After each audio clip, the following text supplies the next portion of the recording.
rolling up, Uber black Cadillac, high heel boots and a sexy body full of tats.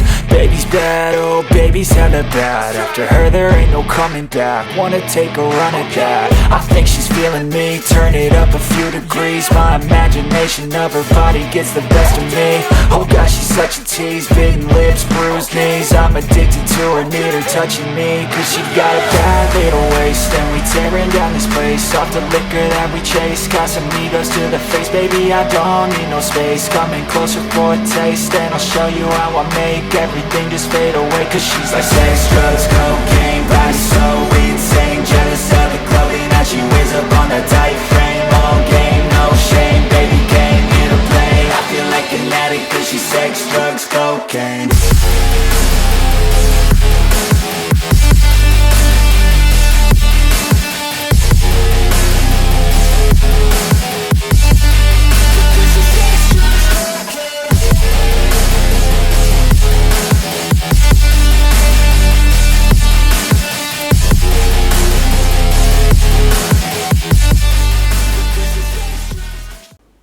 Salam traders, balik lagi sama saya Andi Firmansyah di channel ESG.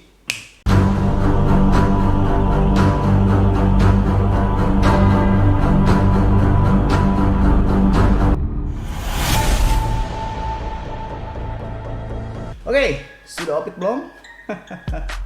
Pasal sedang tidak jelas ya. Kali ini kita akan membahas, atau saya akan membahas tentang salah satu major exchange dunia. Bukan Binance, apa itu? Major exchange ini dinamakan KuCoin atau KuCoin ya. Kalau di bahasa Indonesia ini sering dibilang KuCoin ya.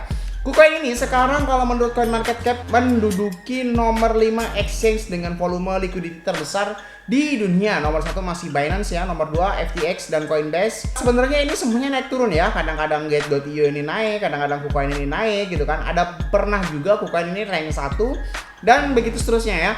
Jika Binance ini sekarang menduduki posisi tertinggi dengan volume 24 jamnya ini mencapai 153 triliun ya. Kalau di dalam KuCoin ini mencapai sekitar 20 triliun. Nah, Bang, kenapa kok market Kraken yang itu cuma sekitar 8 triliun dan market Coinbase Exchange yang cuma 20 triliun 200 miliar ini kok bisa di bawahnya KuCoin? Harusnya KuCoin di nomor 3 dong kalau menurut secara volume. Nggak gitu sebenarnya ngitung semuanya market di dalam CoinMarketCap ya. CoinMarketCap ini meliputi liquidity pasar, volume 24 jam. Lalu ada salah satu hal yang tidak dijelaskan di sini yaitu tentang kepercayaan si volume itu sendiri ya. Jadi kadang-kadang ada beberapa penilaian yang tidak bisa dijelaskan oleh si CoinMarketCap itu sendiri. Sekarang nomor 5. KuCoin ini sebenarnya apa sih? KuCoin ini tampilannya seperti ini ya. Sebelum kita masuk ke dalam marketnya, akan saya jelaskan beberapa hal paling dasar yang biasanya ditanyakan oleh para trader, baik itu pemula ataupun profesional. Pertanyaan pertama, Bang, bagaimanakah perbandingan fee trading di dalam market KuCoin dan market lainnya?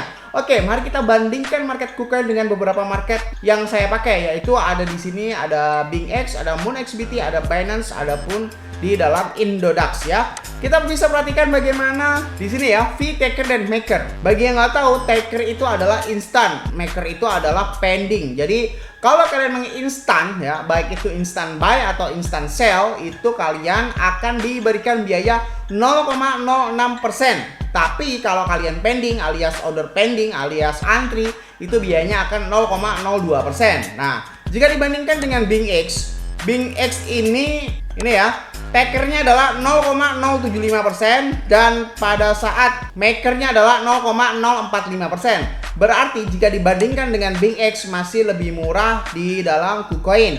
Bagaimana dengan MoonXBT? MoonXBT ini rata. Kalau MoonXBT ini mencapai 0,05% ini ya, 0,05%. Mau maker mau taker sama aja. Jadi kalau dibandingkan dengan market KuCoin, pada saat kalian instan masih lebih murah sih MoonXBT. Kalau misalkan kalian pending masih lebih murah market KuCoin. Bagaimana dengan sang raja atau market top 1 dunia?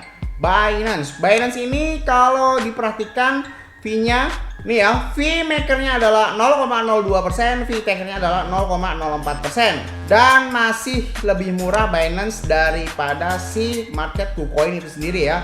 Kecuali kalian kalau menggunakan maker. Ini biaya makernya Binance berapa nih ya? Oh sama ya. Sama kalau makernya sama dengan KuCoin 0,02%, tapi kalau misalkan takernya masih lebih murah Binance yaitu 0,04%. Kalau kita bandingkan dengan market kesayangan Indonesia ya jangan disamain ya. Market kesayangan kita Indodax itu adalah 0,51% ya, jauh lebih mahal ya. Jadi setiap kali kalian beli dan jual itu kalian harus membayar 0,51%. Tapi enaknya ya, kalau misalkan kalian itu pending, itu kalian gratis. Bagi yang nggak tahu, saya kasih tahu. Jadi kalau Indodax itu, kalau kalian lakukan instan, maka fee-nya adalah 0,51%. Tapi kalau kalian lakukan pending, adalah fee-nya gratis. Suka-suka kalian. Lalu adakah biaya tambahan? Biaya tambahan. Nah ini, ada beberapa market yang mungkin mempunyai biaya tambahan, ada juga yang tidak. Seperti halnya di dalam KuCoin, BingX, dan Binance ini menggunakan funding rate ya. Funding rate-nya ini biasanya berubah-ubah. Jadi setiap 8 jam nih kalian perhatikan ya. Setiap 8 jam kalian akan dimintai store sekitar 0,0096% ya. Anggap saja 0,01%. Ya, jadi ada setiap 8 jam itu biaya semacam biaya inap. Kalau di dalam MoonXBT ini biaya inapnya cuma 1 kali ya. Di dalam MoonXBT biayanya 1 kali dalam 24 jam. Tapi kalau misalnya di dalam KuCoin, Binance, dan BingX itu setiap 8 jam, alias kalau 1 hari 24 jam berarti dalam 1 hari 1 malam itu kalian dikenakan 3 kali biaya inap, atau bahasa mereka adalah funding rate. Jadi kalau kalian bicara tentang biaya fee tradingnya itu suka-suka kalian ya, mau main market di mana aja. Selanjutnya adalah biaya depositnya. Depositnya ini alias selengkap apa sih deposit di dalam KuCoin? Di dalam KuCoin ini banyak sekali pilihan deposit, dan mungkin ya ini adalah salah satu yang paling lengkap di antara semua market di dalam si KuCoin itu sendiri. Bisa kalian menggunakan ini ya, ada fast rate, ada P2P atau bank transfer, ada Simplex, ada deposit fiat ataupun kartu kredit, Mastercard, Visa, seperti itu ya. Maupun deposit si kripto itu sendiri. Kalaupun deposit kripto, coba kita lihat di dalam USDT-nya ini juga cukup lengkap ya. Mulai dari ERC20, TRC20, dan di sini juga ada KCC atau Community Coin KuCoin ya, ada Solana, ada Algo, ada iOS, ada BSC ya. Ini salah satu market yang paling murah alias deposit yang paling murah. Ada Arbitrum dan ada Optimism ya. Ini cukup lengkap depositnya. Lalu ada apa aja sih di dalam market KuCoin? Langsung saja kita coba scroll alias coba kita spill di dalam market KuCoin. Di sini ada beberapa menu ya. Ada trade, ada features bro, ada reference, ada fitur bonus, ada arbitrage. Bonus saya ini cukup lengkap di dalam KuCoin ini ya. Kalau di dalam trade, kalau kita klik trade ya, ini adalah selayaknya spot trading ya. Selayaknya spot trading, kalian bisa cek di sini ada Bitcoin perpetual, ada ini futures trading guys. Ini futures trading ya. Ada USDT, ada coin ya. Ada perpetual USDT ataupun perpetual coin. Bagi yang nggak tahu kalau apa bedanya USDT dan coin, kalau USDT atau perpetual USDT itu adalah perhitungannya di per USDT. Jadi contoh kalian profit 70% ya. Berarti 70% dari modal si USDT kalian. Jadi kalau misalkan kalian modal 1000 USDT, maka 1000 dikali 70% 700 USDT. Apabila koin M atau di sini koin M ya, itu tergantung dari koin apa yang kalian miliki. Contoh, kalian trading dengan profit 70%. Nah, berarti menggunakan 1 Bitcoin. Misalkan kalian trading 1 Bitcoin menggunakan margin sekitar segitu lalu profit 70%. Maka yang kalian dapatkan adalah 0,7 Bitcoin. Bukan dalam bentuk si USDT itu sendiri. Jadi dikonversi terhadap mata uang yang kalian mainkan. Kalau kalian main Bitcoin ya Bitcoin, kalau main Ethereum ya Ethereum, kalau main XRP ya XRP, dan lain sebagainya. Seperti itu ya. Lalu di sini lengkap, ada USDT, ada coin, ada Metaverse, ada NFT ataupun DeFi. Di sini bisa kalian beli apa aja. Lalu di sini ada menu cukup unik ya, Futures Brawl. Kalau Futures Brawl ini saya masih ingat jadi ingat ini ya, Brawl di dalam Mobile Legends. Ini kalau saya lihat sekilas modelnya kayak binary option ya, cuma memakai hukum mutlak Bitcoin perpetual itu sendiri. Jadi nggak mungkin lah pakai gocek-gocekan segala ataupun dan lain sebagainya, nggak mungkin bisa digocek karena di sini adalah menurut harga asli si Bitcoin itu sendiri. Jadi kalian bisa pasang long ataupun di dalam short. Cuma saya juga belum mempelajari ya bagaimana nanti kita bedah satu persatu di dalam market KuCoin itu sendiri. Lalu di sini ada klik reference, ada contract specification, index, funding rate, oh ini tutorialnya sih ya. Coba kita klik futures bonus. Oh di sini ada bonus-bonus ya. Bagi kalian yang langsung daftar menggunakan link referral di bawah ini, itu akan mendapatkan beberapa bonus mencapai 500 USDT secara random ya, tergantung dari misinya. Jadi silakan kalian daftar menggunakan link deskripsi di bawah ini selama masa promo berlangsung.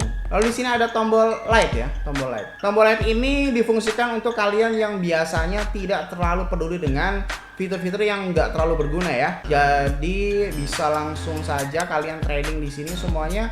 Kalau secara kasat mata saya lihat ya, ini menggunakan aliran leverage trading normal ini kalau tidak salah ya. Jadi bukan perpetual kalau seperti ini ya, kalau saya cek ya. Di sini ada leverage 1 kali lipat, 5 kali lipat, hingga 50 kali lipat. Dan di sini ada juga ada long short ratio, sekarang ini sedang dominan menggunakan long. Dan di sini juga ada kalkulatornya ya.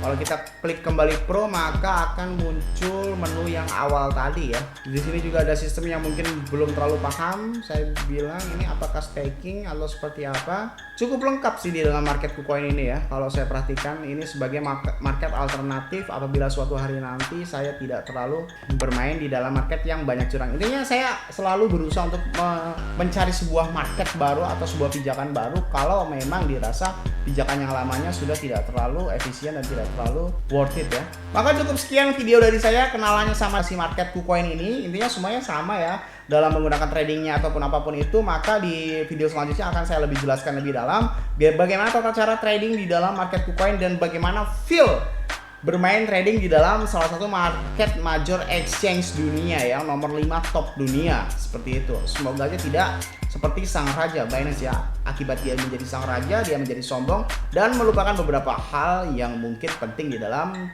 trader itu sendiri. Oke, semoga bermanfaat video kali ini yang saya sampaikan. Jangan lupa klik like, comment, dan subscribe. Logikanya kalau misalnya kalian nggak subscribe, ngapain saya buat video lagi?